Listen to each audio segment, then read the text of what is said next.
Hey guys, what's up? I'm John Stinson and I'm going to show you how to use an audio compressor in under 5 minutes. Okay, cool. So, first things first, what is a compressor? What a compressor does is it reduces the dynamic range of an audio signal. Now, dynamic range means the range between loud and quiet. So when you have something that's quiet and then gets loud and then gets quiet and then gets loud, what a compressor is going to do is shrink that range between loud and quiet. All right, next up I'm going to go through all the parameters. Now keep in mind, the parameters of a compressor are not on all compressors. Sometimes those parameters are fixed on that compressor, so there's not a knob for it, but nonetheless I'm going to go through pretty much most of them. First, input gain. That is simply the volume of the audio signal coming into the compressor. Second is threshold, okay? Now I have a little graph here, but the threshold is, the audio level at which, when the audio passes that threshold, that's when the compression starts. So below the threshold, no compression. Above the threshold, only the audio that's above the threshold gets compressed. Okay? Third is going to be the ratio.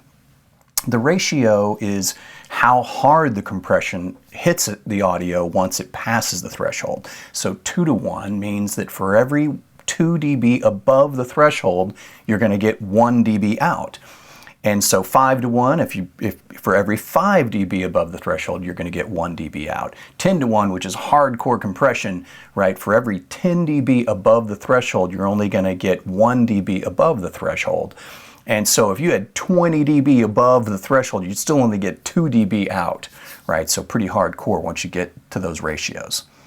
Okay, so the next after that is going to be attack. An attack is the amount of time it takes to reach the ratio once the audio passes the threshold, and release is the exact opposite. It's the amount of time it takes to go from compressed to uncompressed once the audio falls below the threshold. Now, there are a few other parameters like slope, and I'm not going to get into those now. Hard knee and soft knee, those are a few extra things that they're a little more advanced, but they basically affect kind of attack and release times. The last thing I'm going to do is makeup gain. And basically what makeup gain is, it's the volume at the end. Once you've compressed it and more than likely reduced the volume, you've got an output gain that you can drive up a little bit to make the bring the output up.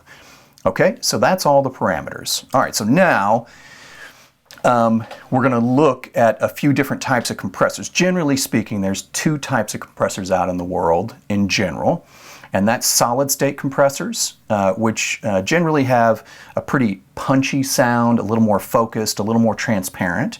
And then we have tube compressors. And even in the software world, these 2 things are emulated, and I have both of them up here. And tube compressors are more squishy and expressive, and usually are used for vocals and anything that needs to be dramatic. Okay, solid state ones are used for punchy things, tube ones are used for drama. So, right now, here I have 2 different ones. I have Impact, which is an emulation of an SSL compressor, a solid-state compressor. And then I have the Fairchild, which is an emulation of a tube compressor. I also have the ProQ up here so that we can see the frequencies going of the audio we're going to look at here. I know that there's something so special about you and me, babe. The one thing you're going to be doing when you use a compressor is you are reducing the dynamic range, but also while you're doing that, the frequencies that are moving are going to get leveled out, which is something that's very important in a mix. Getting some of these frequencies to be stable, right? So that you don't have big dips and certain frequencies that are popping out. That compressor is going to level out those frequencies. So let's take a look at that. I know that there's something so special about you and me, babe. All right, so we're going to listen to the solid state compressor. I know that there's something so special about you 15 and me, dB of compression, babe.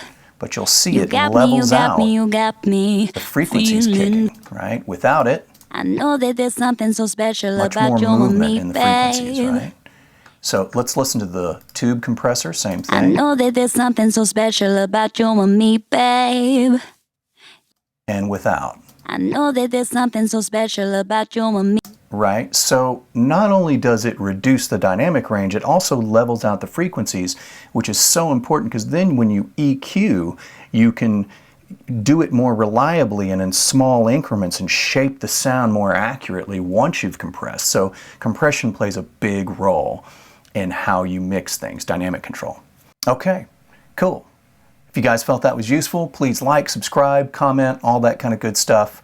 If you're interested in the school, go to trcoa.edu, and otherwise we'll catch you guys on the flip side.